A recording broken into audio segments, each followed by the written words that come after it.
Chers membres d'Église et chers amis, bonjour. Dans l'évangile de Jean, chapitre 14, verset 27, Jésus dit à ses disciples « Je vous laisse la paix, je vous donne ma paix.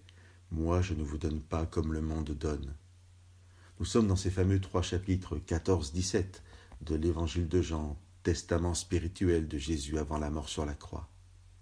Jésus connaît la détresse à venir de ses disciples et fait la promesse de cette paix qu'il leur laisse.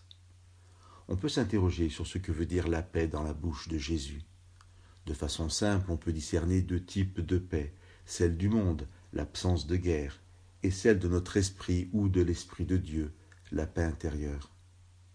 À la fin de son discours, Jésus dira aux disciples « Vous connaissez la détresse, mais courage, moi j'ai vaincu le monde. » Et il est évident que Jésus promet à ses disciples la paix intérieure, la paix par sa présence en esprit.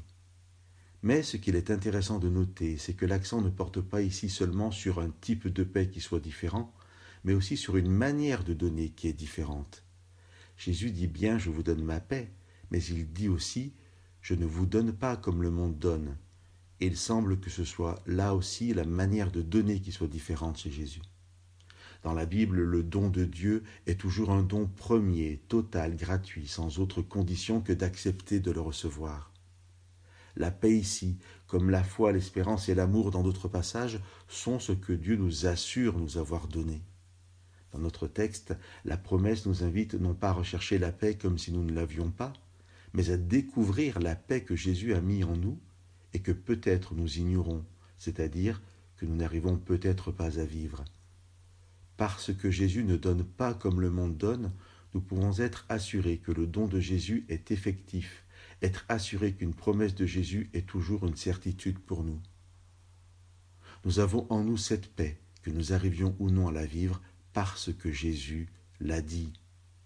Nous sommes donc invités, non pas à rechercher la paix de Jésus comme si nous ne l'avions pas, mais à trouver cette paix de Jésus qu'il a lui-même posée dans notre être intérieur, le jour où nous l'avons accepté dans nos vies. Chers amis, nous avons la paix de Dieu, non pas parce que nous la ressentons, mais parce que Jésus l'a dit. Soyez bénis en vivant chaque jour cette paix.